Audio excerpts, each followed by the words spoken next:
Pode Café, o podcast do café. Oferecimento Syngenta e Sicoob Credileste. Olá pessoal, sejam bem-vindos a mais um episódio do meu Pode Café, né? Um podcast voltado aí para os amantes do café, para os produtores de café, para esse universo, né? Que o café representa para todos nós. E se você não está inscrito, inscreva-se, né? Participe com as suas opiniões, dê o like se gostou do programa e sejam bem-vindos. Hoje vamos falar sobre o Plano Safra, né? O recurso tão aguardado aí pela maioria aí dos produtores. E para isso nós estamos aqui com o Lúcio, da Credileste, Geraldo Regis, da Emater, Ladislau, da SIC, né, para falar um pouco disso aí, o que é o Plano Safra, o que existe dentro desse Plano Safra. Bom, então vamos começar. Lúcio, fala para a gente aí um pouco o que é esse dinheiro do Plano Safra, né? Quando a gente vê nas reportagens, na imprensa, o governo liberou tantos bilhões para o Plano Safra. Como é que isso funciona? É um dinheiro governamental passado para as instituições? Como é que é isso? Boa noite, Mauro, Ladislau, mais uma vez aqui, viu, Geraldo? Satisfação. Boa noite ao público.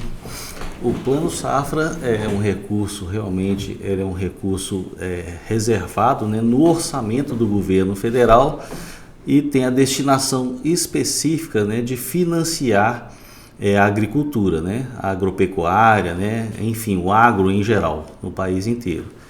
E é um momento muito aguardado, né, porque os produtores rurais, né, eles necessitam desse recurso, que ele vem com condição especial, né, de forma especial, modelada, né, para cada tipo de agricultura, e as instituições financeiras também envolvidas nesse processo como agente repassador desse recurso, né, que é disponibilizado pelo governo federal e que chega até a mão do produtor rural. Uhum.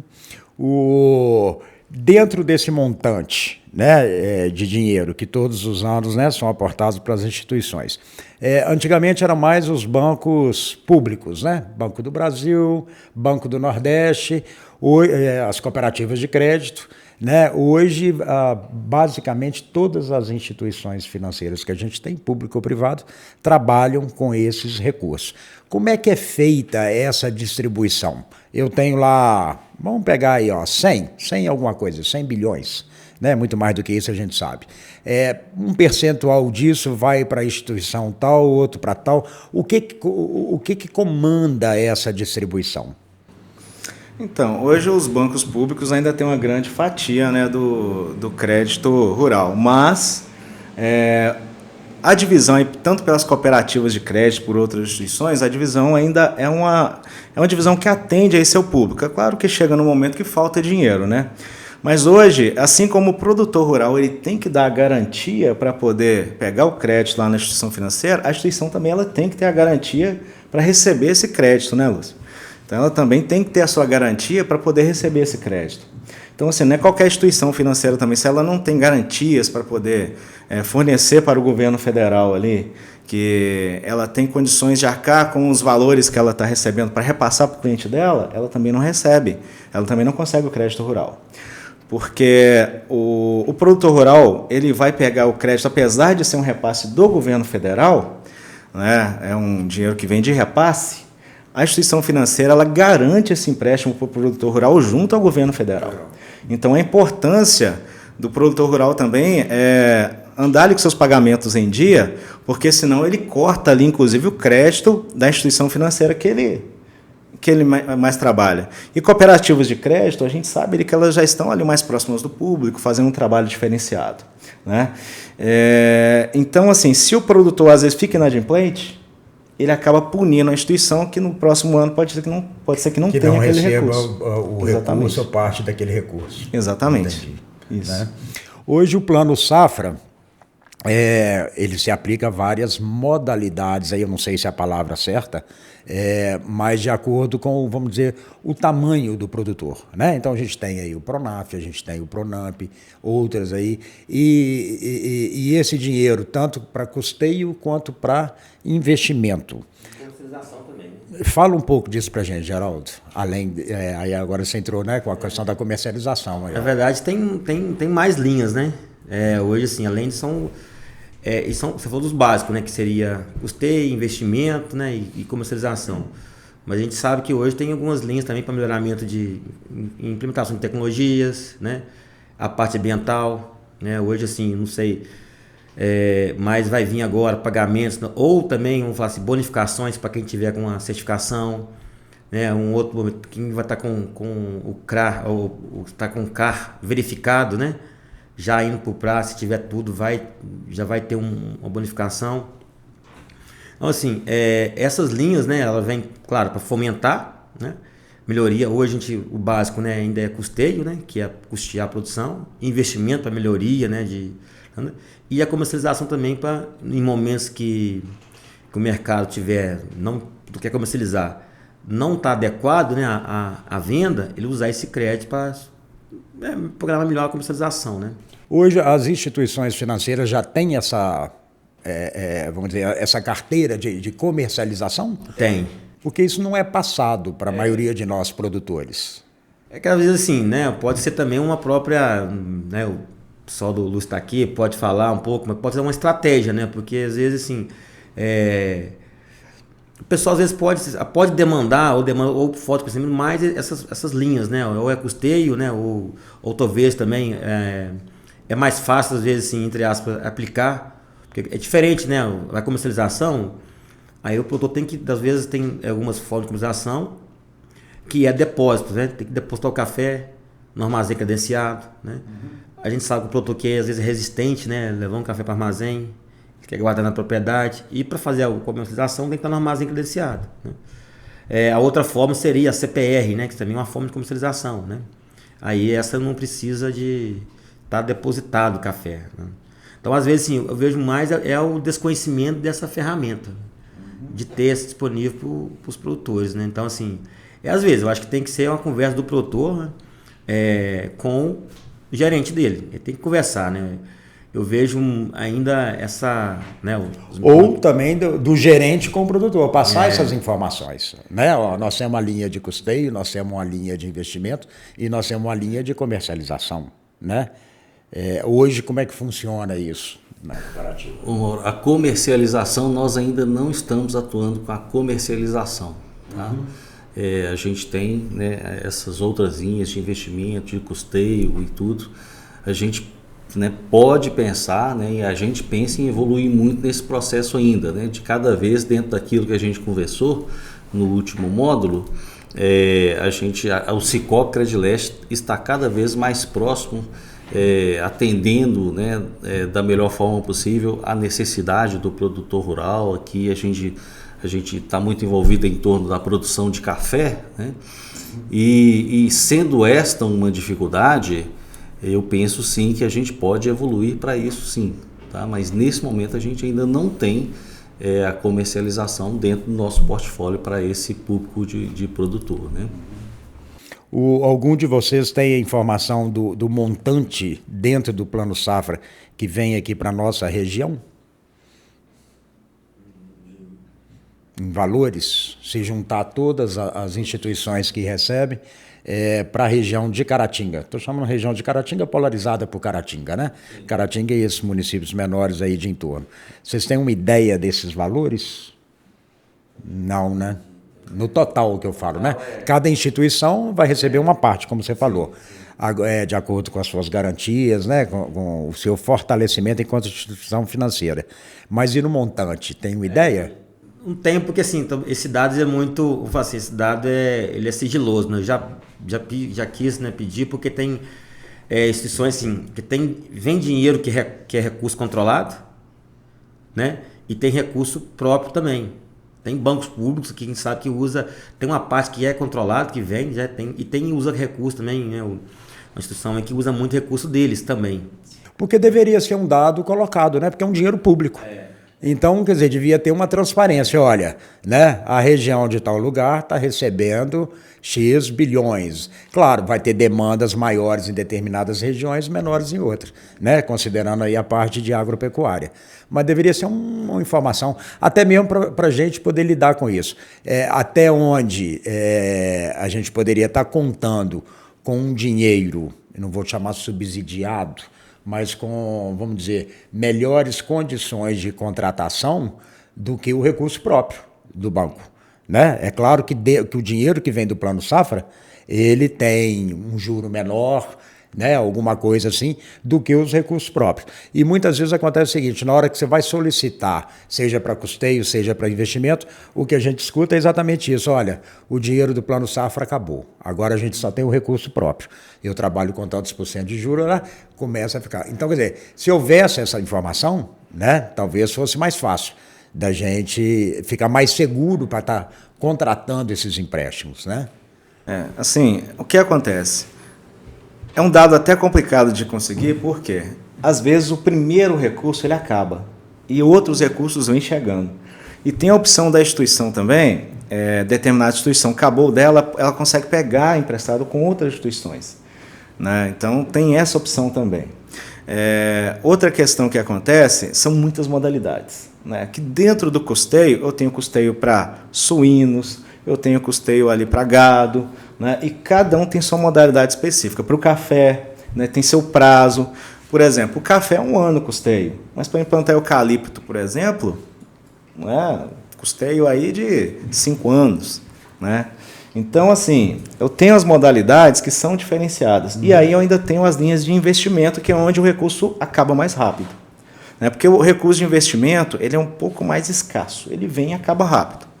Já o de custeio é um recurso que dura mais. São recursos equalizados pela poupança rural também, né? Então, são equalizados ali pela poupança rural. Inclusive, existem outras modalidades, inclusive para comercialização, que são equalizadas também pela poupança rural. Então, por ter essa... como eu vou dizer? Por ter assim, esse leque gigante aí de opções dentro do crédito rural, para tantas modalidades, é até complicado. Hoje, por exemplo, o crédito rural está sendo muito direcionado para quem trabalha aí ambientalmente correto, falando assim, quem trabalha de forma ambientalmente correta. Né? Então, muitas linhas aí estão vindo para trabalhar biodiversidade, estão vindo para trabalhar aí a questão da preservação ambiental como um todo, inclusive a questão do desmatamento aí está sendo punida, né? Inclusive até pelo... Dentro da cafeicultura, inclusive. O próprio CAR, hoje, ele entrega o produtor, né? O Cadastro Ambiental Rural, ele entrega o produtor. Que no momento que vai lá faz o cadastro, está tudo bonitinho. No momento que pega o crédito rural, que vai lá fazer outra leitura das glebas, lá que estão no CAR dele, entrega ele por quê? Está desmatado. Está desmatado. Inclusive, alguns produtores já tiveram que devolver recursos por causa disso. Né? Então, assim, acaba que trazendo para essa informação que você perguntou, acaba sendo complicado por causa dessa gama gigante de linhas. E mudou um pouco, né? Porque antes, assim, até onde eu sei, antigamente o governo tinha um valor, mandava tanto para cada banco, né? E a turma fazia essa repartição. Agora não, agora talvez está sendo meio que demanda, né? Né? Você manda o projeto, precisa de tanto de orçamento, tanto aqui, caiu, né? O banco está direcionando para tal instituição. Então, nos últimos 2 anos mudou isso, né? Mudou, tanto é que teve, né, tem instituição que é quase 1 ano para demanda. Manda o projeto, aprova o projeto, ele fica guardando aquele orçamento, né? Aquele dinheiro cair para liberar. Né? Então, teve essa mudança nesses últimos 2 anos. Você falou aí em projeto. Hoje, qual que são as grandes dificuldades, né, que as instituições financeiras encontram para poder estar aprovando esse crédito para o produtor? Né? A gente sabe que tem algumas coisas ali que viram barreiras, impedimento mesmo para a obtenção do crédito. A própria questão aí que você falou, do CAR, por exemplo, é uma. Essa produção diária. O que vocês têm visto aí nessas barreiras aí por conta da condição do produtor? Ô Mauro, o CAR está sendo uma das principais barreiras, a questão da sobreposição das áreas. Né? Isso tem acontecido demais. Um ponto que a gente fala sempre lá, que a gente depara, que é uma barreira, e que a gente, aí sim, né, nós como cooperativa de crédito, a gente pensar na produção, né, do café, né, do produtor rural como negócio, a gente fala muito, a barreira que a gente tem é com relação à questão cadastral, né, a questão da documentação cadastral do produtor rural. E a gente encontra muitas questões de desorganização. Um outro fator que é primordial também, que às vezes a gente precisa colocar isso, dar esse tipo de orientação para ele, é com relação ao cuidado que ele tem que ter com o cadastro dele, principalmente na questão comportamental, porque o cruzamento de informações, base de dados cadastrais, né, de apontamento, de restrições. Então, se é uma pessoa que descuida de um vencimento, de uma operação, né, que deixa por um descuido uma inserção num órgão restritivo de crédito, né, tudo isso, ele na análise cadastral dele, ele é prejudicado na avaliação, no risco, porque cada pessoa física ou pessoa jurídica que tem um cadastro, que é tomador de crédito, ele é avaliado e ele é atribuído a ele uma nota de risco, né? Então a gente percebe às vezes que a pessoa não cuida disso, né? Um vencimento, deixa uma conta de CEMIG, esquece uma conta de CEMIG, ou uma responsabilidade qualquer, aí tem um vencimento, tem um apontamento num órgão restritivo, e isso é uma barreira na hora que ele vai solicitar o crédito, porque ele fica com um risco classificado como um risco alto. Então, isso é uma coisa que a gente procura orientar muito, né, no nosso processo lá de consultoria, né, de atender o produtor rural na visão comercial e na visão de gestão mesmo do negócio dele. Essa é uma das principais dificuldades, a gente fazê-lo entender que ele precisa cuidar daquilo, zelar daquilo, ter uma documentação de boa qualidade, que espelhe a realidade do seu negócio. Às vezes a disparidade daquilo que é real, entre aquilo que é real, que ele faz na realidade, e entre aquilo que ele apresenta de documentação, tem uma disparidade tão grande que a gente às vezes não consegue atender por isso, mas mostra para a gente aqui, para o seu, porque o sistema ele vê números, ele vê dados, ele vê informações que são inseridas. É diferente de nós irmos lá visitar e ter a percepção visual, mas a análise dos dados são dados, né? E são dados estáticos. Então, a gente converter tudo aquilo em informação cadastral válida e útil, sabe? Essa é uma das principais dificuldades. Às vezes, a documentação da terra, a documentação da produção, às vezes um laudo bem elaborado, né, de renda agropecuária, enfim, né, todas essas questões são questões que a gente se depara lá e que nós temos assim atuado muito no sentido de orientar o produtor para que ele tenha a melhor qualidade cadastral. Porque tendo a melhor qualidade cadastral, o processo de acesso ao crédito ele fica muito mais fluido, sabe? Mais fácil, mais rápido, mais tranquilo. O Geraldo, a Emater, quando se fala de projeto, ela trabalha com projetos também. Vocês têm também a parte do CAF. Como é que funciona isso aí? Então, são duas coisas, né? O CAF ele é direcionado para o produtor assim, familiar, né? Que é o Pronafiano, né? É o documento que vai enquadrar ele se ele é Pronafiano ou não, né? E a gente, para fazer o CAF, precisa de algumas documentações, né? Antes a gente pedia só praticamente, né? A gente era só questão de documento de terra vamos falar assim, o que ele vendia, comercializava, né? Em nota, registrado em nota fiscal. Nas fiscais, ou mesmo era um documento que a gente podia fazer à mão, né? Fazer uma coisa, ou mesmo um laudo, né? Pode ser feito isso. Mas além disso, a gente já pede essa documentação, a gente pede o CNIR. O que é? CNIR. O que é o CNIR? O CNIR é um cadastro que ele tem, né? CNIR é um cadastro nacional de imóveis rural. Porque a grande dificuldade que a gente tinha porque às vezes chega lá, ele só apresentava pra gente tem duas terras no meu nome, duas propriedades. Só que na verdade, ele tem mais. Então é um documento que a gente usa para ver se ele realmente quantos imóveis ele tem. Né? Mas por que disso? Não é só para enquadrar. Porque até para não trazer problema para o próprio produtor, né? Porque a gente sabe hoje que é uma dificuldade, né? Nós estamos trabalhando essa questão da contabilidade rural, né? O produtor, o que tem acontecido, né? Na prática, ele né, nessas altas de café, ou ele sempre, quando faz uma safra alta, ele compra ou mais terra, ou compra um lote, alguma coisa.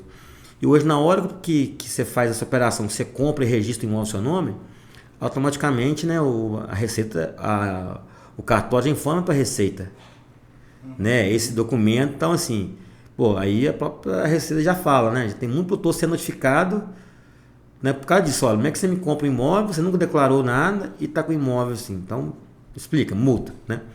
Já é uma forma de orientação para ele, né? E a outra, a gente saber realmente quantos módulos de terra ele tem no nome dele, para não atingir a capacidade, né? Que antes acontecia, né? Ele não apresentava, como o documento da DAP é declaratório, né? E mesmo o CAF é declaratório, é responsabilidade do produtor. A gente assina junto, mas é do produtor que declara. E ele que está dando as informações, tem que se responsabilizar por elas. O CNIS é isso. E o CNIS, né? O CNIS é o cadastro no INSS, para ver se ele não tem carteira assinada, se ele não recebe um benefício.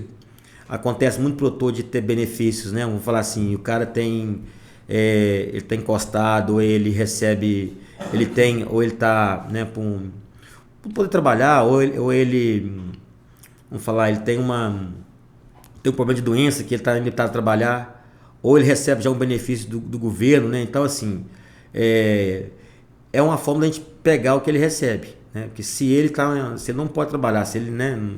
Então ele não pode ter a CAF no nome dele.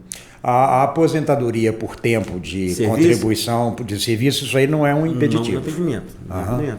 Eu vejo que assim, um dos principais impedimentos do produtor, às vezes, pegar o crédito ali na Receita é atrás de ITR, que é Imposto Territorial Rural. Então, assim, às vezes o produtor não sabe porque ele deixa na mão do contador, o contador esquece também. Aí, na hora do crédito rural estar liberado, vai lá, está com dívida na Receita. Vai olhar o que é ITR. Deve acontecer muito lá com vocês também. Então, ITR é uma das coisas que o produtor mais esquece. É um imposto tão barato, né? Mas é uma coisa que mais esquece. Conta de luz. Às vezes está negativado por causa da conta de luz. Aí, coisa que o projetista, a gente não sabe isso, né? A gente não tem essa consulta de como é que está a situação dele. Então, às vezes, a gente faz o projeto, tanto é que a gente costuma assim, inverter, olha, que é o projeto que é. Então, você vai na instituição e me fala lá se está tudo ok, se tem algum impedimento, porque o sistema bancário ele tem essa de fazer essa análise, né? Então, geralmente inverte. Quando vai para a gente lá, peraí, você já foi no banco? Você já está ok? Qual que é o seu limite? Porque às vezes acontece isso, né? A gente faz o projeto, né? Você precisa de um valor, mas ele não tem que limite no banco. Hoje a Emater, aqui da região, da Regional Ipatinga, trabalha com quais instituições? Porque tem que haver um convênio, né? São praticamente todas as instituições, né, que solicitam a gente fazer projeto, a gente faz. É habilitado para todos. Certo. Todos os bancos. Além do Pronaf, quais outros programas, vamos chamar aí, né, voltados aí para o agricultor? De médio porte, de grande porte, o que existe nisso aí? Vamos lá, o Pronaf, sabidamente, o Pronaf, a renda dele é até R$500 mil por ano, né? Entre 500 mil e 1 a 2 milhões e 400, a pessoa se enquadra no Pronamp, que é o programa para os médios produtores. Acima disso, ele entra na categoria chamada Demais, que aí é todo mundo que tem uma renda acima de 2 milhões e 400 por ano, né? Dentro da agricultura aí, do agronegócio. Renda ou faturamento? Renda bruta. Renda bruta. Faturamento bruto, né? A gente não considera faturamento líquido, eu considero bruto. Certo. Então, o Pronafiano, por exemplo, ele tem um limite até 250 mil por ano para a grande maioria das modalidades. Exceto, me parece que é para a suinocultura e tem uma outra modalidade que são 450 mil para o Pronafiano. Mas o Pronamp, aí ele tem esse limite de acordo com a sua renda e capacidade de pagamento. Que a instituição financeira, né, a cooperativa, por exemplo, vai analisar a capacidade de pagamento daquele pronampiano, que a renda dele é até 2 milhões e 400 por ano, mas pode ser um produtor que tem uma renda de 1 milhão por ano, e aí quer 8 milhões de crédito, ele não vai dar conta de pagar um custeio desse, mas às vezes é um investimento, talvez para compra de gado, né, ele quer... são duas modalidades, por exemplo, compra de gado. Se ele quiser gado para engorda, né, é só 2 anos. Só 2 anos. Comprar bezerro para engorda 2 anos. Agora, se ele quiser vacas leiteiras, aí tem até 10 anos. Ou seja, você teria esse prazo aí para estar pagando esse valor contratado como investimento. Por exemplo, eu comprei ali, eu quero comprar bezerros para engorda. São 2 anos o prazo máximo. Só que não é 2 anos, eu vou pagar um agora e outro. Não, é 2 anos direto. Ele vai pegar hoje esse custeio e daqui a 2 anos ele vai quitar o custeio inteiro. Agora, se ele quer vaca leiteira, ele vai ter um investimento, que aí ele vai ter uma parcela anual. Por exemplo, eu tenho que... É claro que eu tenho que saber qual o tamanho do meu pasto, porque às vezes o produtor, ele tem lá, vamos colocar aí 100 hectares, e quer colocar um tanto de animais que não cabe ali naqueles hectares. Eu tenho lá 100 hectares, quero colocar 500 vacas em 100 hectares. Impossível, né, gente? Então, assim, isso não cabe. Né? Não cabe, o projetista não vai fazer isso, né? Se fizer também está errado, mas está tudo errado. E aí, ele não vai conseguir esse investimento por causa do tamanho de terra. Então, eu tenho essas linhas para Pronampiano, que basicamente eu tenho todas as linhas para o Pronampiano, só não vou ter aquele Mais Alimentos, né? Porque o Pronaf, o Mais Alimentos é exclusivo do Pronaf, que é onde tem os melhores juros. Mas para o médio produtor, eu tenho taxas de juros bem interessantes. A taxa de juros ela só sobe um pouquinho a mais, que aí tem que avaliar, é para o produtor que se enquadra como demais, que é aquele produtor que já sai do Pronaf e do Pronamp e já entra em categoria de grande produtor, né? Ou seja, esse juro ele vai crescendo na medida do seu faturamento também. Né? Se eu faturo mais, eu pago mais. Se eu faturo menos, pago menos. E até interessante o demais, ele conversar com a instituição, por exemplo, cooperativas de crédito, a gente sabe que elas têm taxas, às vezes de recurso próprio, que se equiparam a taxas oferecidas por demais às vezes ali no plano safra, e com mais parcelas para pagamento, por exemplo. Né? Então, assim, é interessante analisar, até porque, normalmente, o produtor pequeno, ele tem um faturamento anual, assim como o médio. Os demais, normalmente, ele tem outras rendas que faz culturas, por exemplo, ser pagamento mensal. Como a gente está falando especificamente de café, o café é anual. Mas eu tenho outras culturas que são pagamentos mensais, por exemplo, o leite. O leite me dá uma renda mensal. Né? Eu tenho que pensar em outras culturas, por exemplo, se eu for um produtor de eucalipto. Eucalipto vai me dar uma renda a partir de quantos anos? Então, assim, eu tenho que analisar a minha cultura para eu conseguir o crédito direcionado a essa cultura que eu estou produzindo. Tá? Então, assim, existem as linhas tanto para o pequeno, para o médio, quanto para o grande. Eu queria abrir um adendo aqui, Mauro, só uma questão desse crédito, principalmente para o produtor de café, a questão do seguro. Tá? Porque quando eu vou fazer um seguro rural para café, eu tenho que marcar as glebas. E quando a marcação das glebas ela fica errada, o seguro não vai te pagar. Então, você foi lá e fez um custeio de 50 mil, né, para um determinado hectare dentro da sua propriedade. Lá no projeto rural vai estar exatamente aquele talhão que você fez o custeio para ele.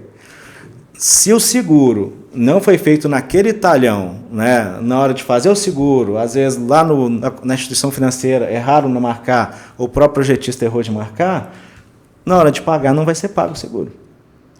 Gente, e com efeitos climáticos aí, a gente está tendo tanta chuva concentrada em locais específicos, tem que tomar cuidado. Chuva de granizo, né, que aqui na região não era tão comum, né, passou a ser... Ventanias. E a chuva concentrada é a pior de todas. Né? Eu já tive casos de produtores que eu atendi que caiu chuva de granizo exatamente em cima de um talhão e no outro talhão não caiu nada. Né? Principalmente topo de morro. Acontece demais. Né? Tem que tomar cuidado.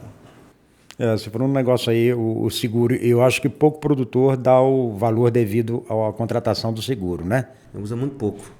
Ou quase nada, né? Muitas dessas lavouras não são... Agora, quando você contrata o seguro, as instituições, vamos dizer que você demonstrou ali que você sofreu dano, então você vai solicitar ali o prêmio do seguro. Esse pagamento, ele é um pagamento fácil de se obter? Porque quando se fala em seguro de uma maneira geral, né? O sujeito contratou o seguro de vida, a viúva demora 50 anos para poder receber o seguro de vida do marido. Né? Como é que funciona essa parte do pagamento do prêmio no seguro rural? Ô Mauro, as companhias seguradoras, na sua grande maioria ou totalidade, elas são muito exigentes no processo, né, de verificação de sinistro. Então, é burocrático, é fato que é burocrático, as análises, as documentações que têm que ser anexadas, né, e isso passa por um processo, sim, rigoroso, né, de verificação até a conclusão do pagamento daquele sinistro. Existe, sim, né, um processo, às vezes até complicado mesmo, e ele é moroso, tá? Mas, como o Ladislau falou, se as etapas de verificação, de documentação, às vezes o que acontece é o direcionamento, quer dizer, na hora de fazer o registro do sinistro, da ocorrência, fazer uma verificação completa, não deixar faltando documento. O que acontece às vezes, de envia a documentação, falta uma documentação, volta o processo, sabe? Então, as etapas sendo cumpridas, né, de maneira correta, né, um checklist adequado em todo o processo, tudo que envolve aquela análise daquela situação específica, a gente consegue agilizar o processo, sabe? Mas quando se trata de pagamentos de sinistro, realmente a gente tem que cumprir uma formalidade que ela é mais complicada, sim. Porque quando você vai fazer, né, um contrato, seja de custeio, seja de investimento, coisa e tal, geralmente você tem ali, alguns até são obrigatórios, né, óbvio, né, você tem que fazer mesmo. Agora, não é passado para quem está contratando quais cuidados eu tenho que ter. É só vendido. Né? Então, assim, qual que é o passo a passo? Olha, se acontecer uma chuva de granizo na sua propriedade, você tem que ter isso. Isso não é informado. Então, quando acontece o sinistro, você fica no ar. E, às vezes, a própria instituição não sabe informar também, né? Porque não tem essa conversa com a seguradora. É só um documento que você assina lá, né? Isso é uma dificuldade, assim. Às vezes o pessoal pede, né? Às vezes pede no tempo de informar, né? Não informa, ou informa logo depois, né? Depois a parte de documentação, porque vai pedir todas as notas fiscais, compra de insumo, né? E uma coisa que tem que tomar, assim, que eu fiz do seguro para café, que geralmente ele segura, que eu já vi no máximo 29 sacos por hectare. Demoria, por isso eu tive no máximo 29. As nossas lavouras sempre produzem mais. Algum prejuízo vai ter. Sempre, a nossa lavoura está para 60. Mesmo que dê uma chuva granizo, vai quebrar para 50. Né? Vai quebrar metade. Você colhe 30. Você vai colher no final, avaliar. Quer dizer, não vai estar acima ainda do que ela. Então é um dificultador. E uma grande discussão que eu tenho com o seguro para café é que geralmente, diferente das culturas anuais, quando estraga tudo. O café não. O café geralmente, se tem uma chuva de granizo, ela vai dar problema para 2 anos. É aquela saca que você vai colher e mais aquela futura que vai dar problema. E não, aí ele segura só um ano. Às vezes a chuva de granizo, se cair na colheita, estraga a colheita daquele ano e mais a próxima do outro. E ele segurou só aquele ano, né? E se fala muito em chuva, né? Ninguém fala em seca, né? E tem um detalhe, né? Às vezes o seguro. E vê também a data de contratação do seguro, a contratação do custeio. Porque ele tem uma data para começar, a data para encerrar. Né? E geralmente a açúcar costuma dar naquele intervalo que está vencida a data de custeio.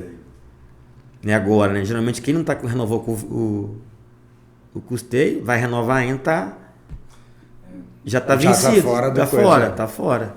Não está cobrindo mais. Eu tinha uma situação prática disso aí.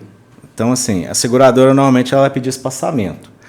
A seguradora, normalmente, ela aceita espaçamento entre 1,20 e 2. Né? Ela não aceita espaçamento, que muita gente, às vezes, não faz 1,20 por 2, né? Então, assim, 2 de corredor ali, espaçamento de 1,20 no pé. Isso não existe mais, né? Não, a seguradora normalmente aceita aí. Né? Então, assim, eles olham muito a questão de espaçamento. Mas eu tive um produtor, alguns anos atrás, que eu fiz um seguro rural para ele de café. Né? Ele fez um custeio lá de, acho que foi 60 mil, e o seguro nunca vai cobrir aquele custeio inteiro. É o que o Geraldo acabou de falar, a questão da saca. O seguro, o custeio dele foi 60, o seguro estava cobrindo 40. O que acontece? Ele fez o seguro no dia 25 de setembro, se eu me lembro, né? O custeio e o seguro. Caiu caiu, foi gelo, né? Que foi uma chuva de gelo muito forte no talhão do lado no dia 26. O que acontece? A seguradora ela pede 5 dias de carência. Ou seja, faltava um dia para a carência vencer. A seguradora ela veio, fez toda a vistoria. Primeiro que ela verificou que o talhão que caiu o gelo não era o talhão que ele fez o seguro. Por aí já acabou. E o segundo foi a questão aí realmente do período de carência. Então, assim, são coisas que realmente tem que ficar de olho. Período de carência, se o talhão ali está marcado certo. E se for maquinário, por exemplo. Às vezes você compra lá, faz lá um investimento para comprar lá todo um sistema de irrigação. Você vai instalar o sistema de irrigação pertinho ali do curso d'água, onde tem enchente sempre. E aí, o circuito elétrico. A enchente vem, queima, você quer acionar seguro para um circuito elétrico que está dentro do rio. Então, assim, tudo isso tem que ser verificado. Tá? Então, realmente, quando vai fazer o seguro, o momento de fazer o seguro é um momento de ter certeza que vai ser coberto aquilo ali. Tá? Então, existem várias modalidades de seguro. Né? Então... e essas informações, geralmente, quem contrata não tem. Né? Não tem e se precisa passa aperto. Né? Passa aperto. Às vezes você acha que está coberto, mas não está. Num determinado momento aí da conversa, a gente estava falando sobre o CAR, superposição diária, e aí você usou uma expressão que seria o CAR verificado. Isso é uma política nova que está entrando dentro das instituições como exigência? Sim, porque na verdade venceu o prazo, né? Não sei se vocês vão se lembrar, quando veio assim, a norma para fazer o CAR, primeiro era cadastro, era o CAR, era o CAR, depois veio o PRAR, né? O que seria? Você faz o CAR e aí, fazer o CAR, depois esse CAR tem que ser analisado, aquela informação que aí é pegar a imagem, se aquela informação que você declarou está de acordo, né? Como no mapa, por exemplo, igual você falou, desmatamento. Tem desmatamento? Quando que foi feito esse desmatamento? Né? Tá. Outra coisa, você falou lá que sua propriedade está a sei quantos metros, ou sua cultura você plantou cultura e está a distância do curso d'água. Qual que é a distância? Porque dentro do CAR, agora na lei ambiental, tem uma distância mínima, de acordo com o tamanho do curso d'água.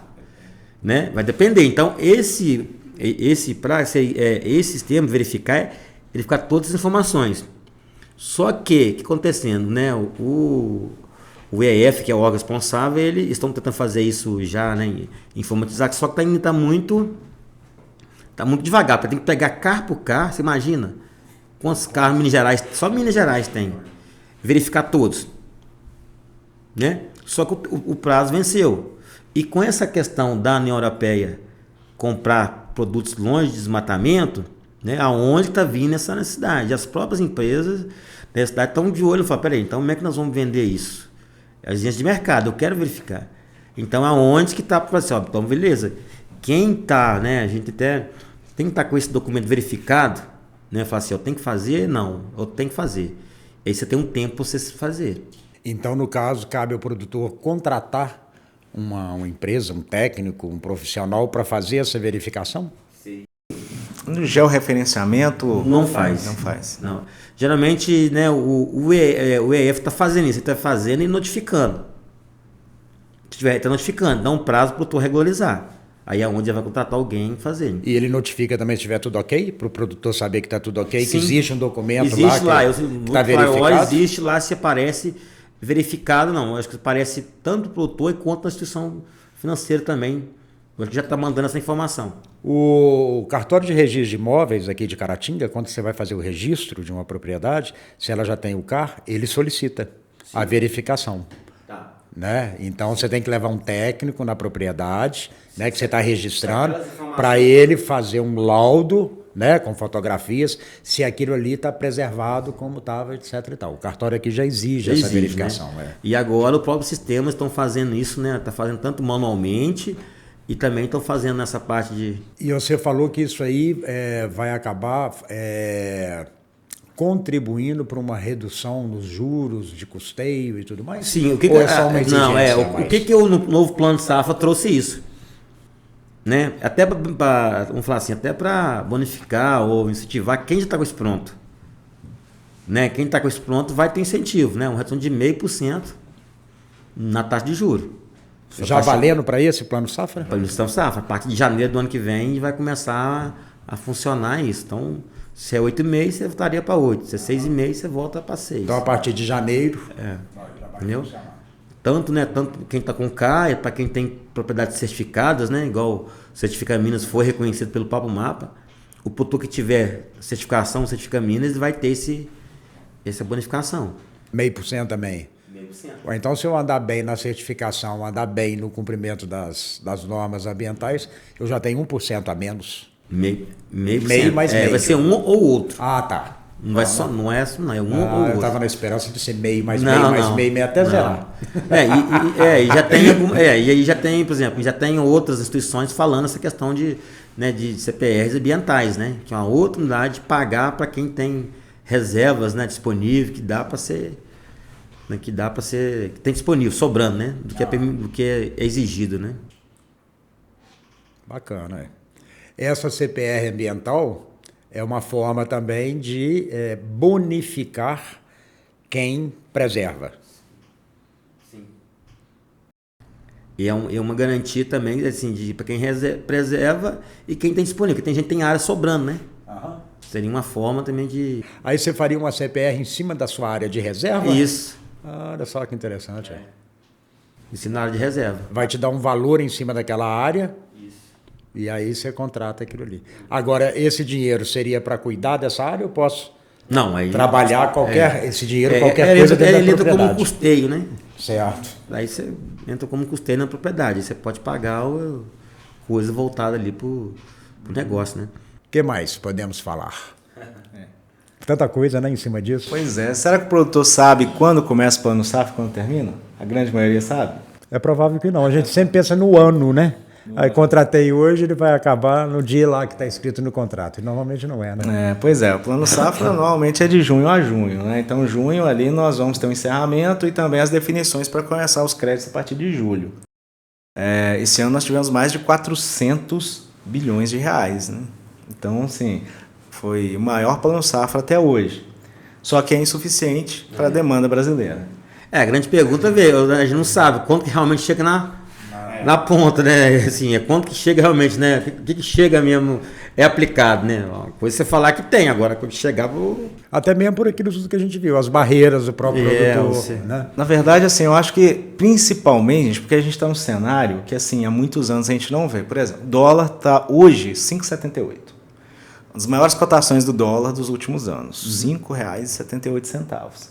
O euro, ele se desvalorizou muito perante ao dólar. Por exemplo, o dólar está chegando perto do euro já. O dólar daqui a pouquinho vai valorizar mais que o euro. Os insumos todos nós são cotados em dólar.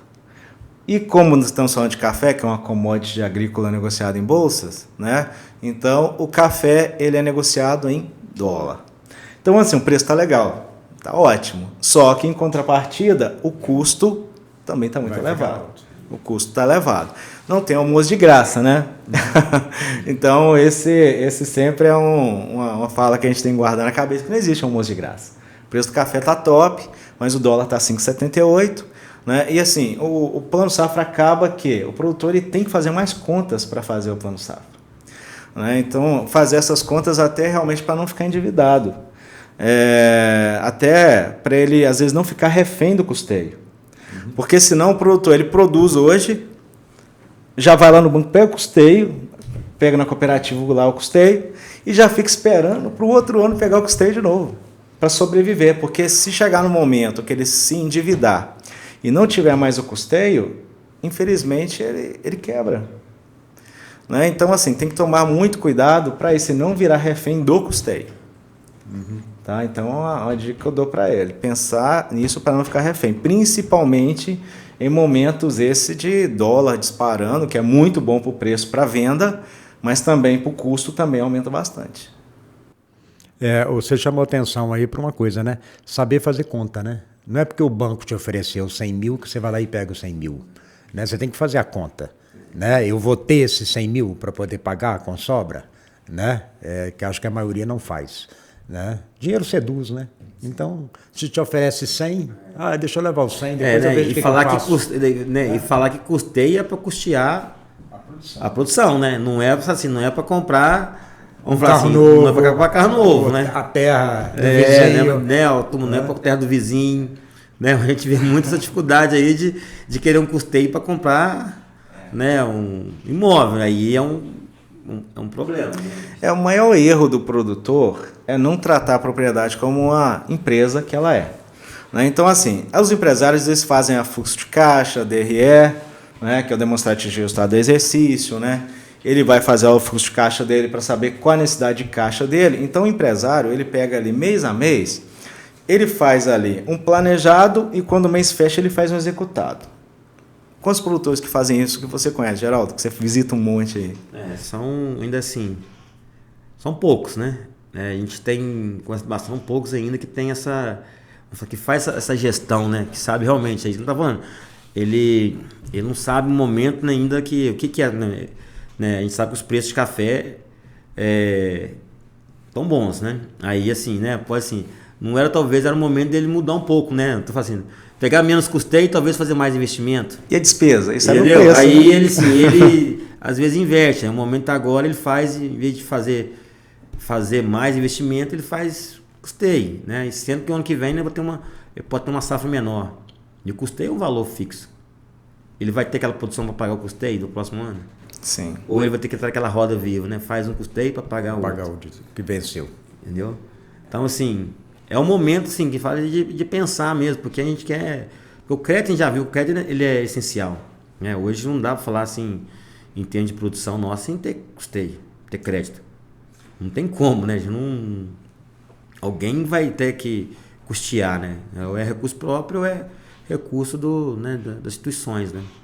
Mas é cuidado do crédito. Acho que o crédito, assim, eu vejo, assim, né, nesses 20 e poucos anos de produção, o tanto que o crédito tem ajudado o crescimento do setor. Né? Não tem como falar que não tem ajudado. E só crescemos tanto por causa que tem esse incentivo, né, de ter isso, né? Porque só recurso próprio não daria. O Ladislau falou uma questão aí interessante, é o produtor ficar refém do crédito, né? Isso é um ponto fundamental. A gente não vê assim, né, problema nenhum em você produzir com recurso de terceiro, né, Geraldo? Você usa o recurso de terceiro, você trabalha ele, né, e você comercializa, você recebe, né, você entra naquele ciclo, né? O cuidado aí é exatamente até que ponto, né, você está administrando bem todo esse ciclo produtivo, desde o financiamento, desde a aplicação do recurso, desde da comercialização, né, e da liquidação. E isso tem que ser uma coisa que traz riqueza, né? Ele tem que fazer você crescer. Cada vez que você toma um recurso, você investe, você colhe, você comercializa, você tem que estar melhor do que o período anterior, né? E esse é um ponto chave, é um ponto fundamental. Uma outra questão que eu pontuei aqui é o início e o fim do plano safra, né? O Geraldo falou em algum momento aqui sobre demanda, né? A gente realmente trata essa questão lá com demanda. A gente faz um orçamento, né? Agora a gente, iniciando o novo aí, a gente faz um orçamento, vê qual que é o recurso que vai ser necessário e a gente faz uma solicitação daquele recurso. Por isso a questão da penalidade, né? Se uma instituição financeira solicita um recurso que não aplica, ela pode ser punida porque aquele recurso deixou de ser aplicado para outro, né? Então tem um processo muito rigoroso aí no controle da aplicação desse recurso. E aí a gente também faz um alerta para o produtor, né? Ele tem que ficar atento a isso e ir lá no seu gerente e falar assim, ó, esse ano eu vou precisar de tal valor, porque o gerente já coloca aquilo no planejamento dele, ele já compõe um orçamento da instituição que vai também solicitar um valor global lá. E também assim, né, a preocupação desse tempo também, né, da questão da inadimplência, né, que a gente sabe também que tem umas linhas, né, essas incontroladas, se tiver mais de 5% de inadimplência, corta corta o recurso praticamente costuma ser daquela região, ou daquela instituição, deixa de vir, né? Então, assim, a gente também, quando a gente faz o projeto, a gente fala, olha, tem que andar em dia, porque também você não penaliza só você penaliza a instituição inteira, a região inteira, né? Já aconteceu isso no passado, de a região ficar sem receber, porque a inadimplência ficou muito maior do que o permitido, né? Eu acho assim, quando a gente fala essa questão da inadimplência, questão de receita, despesa, basicamente tudo é matemática, né? Hoje, assim, a média são 15 plantas para uma saca, né? É a média hoje? Não, é mais. Varia, né? É mais. Tá variando para mais. quanto? Umas 30? Eu falo assim, ó, eu não vou essa conta, eu faço por hectare, né? A conta, porque depende, você pode ter 2.000 plantas no hectare com 4.000 e produzindo a mesma coisa. Porque se a gente fizer a conta, pensa bem para você ver, esse ano eu tive lá menos plantas por saca, ou seja, eu tive uma produção muito boa, né? O produtor já consegue perceber isso quando ele faz contas. Então eu tive menos plantas para formar uma saca. Aí vai lá e faz aquela colheita que acaba com a planta, né? E a gente sabe, sabidamente, o Geraldo Quetec sabe que os sais, né, toda a fotossíntese passa pelo caule ali para poder fazer a produção de café, né? A doçura do café pelas folhas e tudo mais. E vai lá e estraga a planta. Ou seja, você está estragando o seu patrimônio. A sua colheita vai diminuir o ano que vem. E aí começam as contas por aí. Um empresário, por exemplo, se ele chegar lá e ver um vendedor estragando uma blusa lá, uma roupa íntima, né, de R$2, se ele vê estragando lá, ele vai brigar com o funcionário dele. Talvez vai até demitir porque está jogando conta. E o produtor, ele não faz isso. Quando ele vê lá alguém quebrando um pé de café dele, ele não trata da mesma forma. Então, assim, a conta é muito básica. Ela começa no início, que você vai formando várias plantas para fazer a sua produção. A partir do momento que você faz essas matemáticas, assim, começa a pensar dessa forma, aí você começa a pensar como empresa e começa a pensar para diminuir essa inadimplência aí. Que o tratamento não é, às vezes, eu gosto de café especial, é ótimo, eu adoro café especial. Mas você sabe que a grande maioria da produção não é feita de café especial, né, mano? Quem dera. Né? Então é complicado. É a conta que tem que ser feita. Senhores, muito obrigado pela participação. Alguém quer comentar alguma coisa para fechar o programa? Agradeço também, uma satisfação poder, né, esse bate-papo. Discutindo, levando um pouco dessa mais informação, uma vez né? Aí, né? Com o meu pó de café, obrigado a todos. E eu espero, né, que a gente tenha levado aí aos produtores, aos interessados por café, bastante informação, acredito que sim, né? Principalmente nesse momento, né, que está na hora aí de renovar os investimentos, os créditos, né, para continuar cuidando, né, da sua propriedade, das suas lavouras.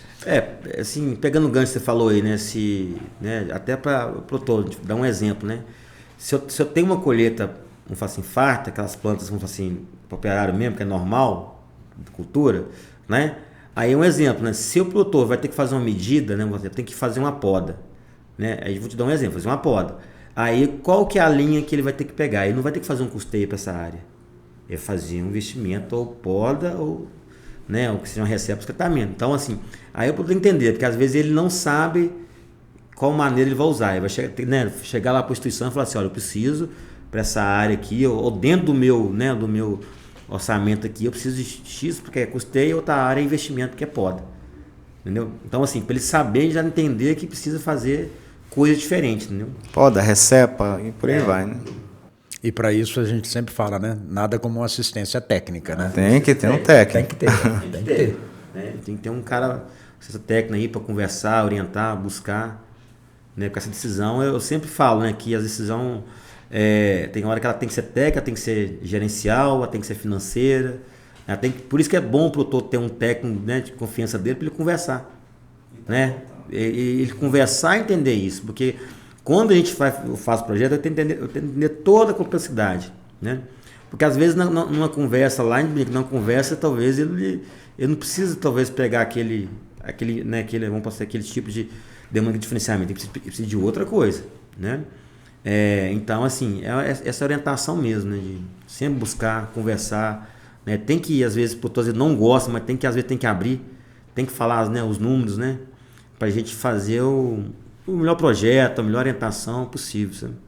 Que é muito ruim, né? Quando a gente já teve casos de produtor ser executado, né? Ter que ir para leilão. É a pior coisa pra gente, né? Que quando acontece isso, né? Eu acho que nenhuma instituição quer isso, né? Mas quando chega um ponto, Isso é muito ruim. Então, eu sempre estou orientando para não acontecer. O técnico tem que ser igual o padre, escuta as informações lá, mas não espalha. É isso aí. É isso aí mesmo. É uma relação de confiança, né? É uma relação de confiança. Então tá bom, muito obrigado mais uma vez. E para vocês, uma boa noite. Gostaram? Dê o like, inscrevam-se, né? Participem aí do nosso programa.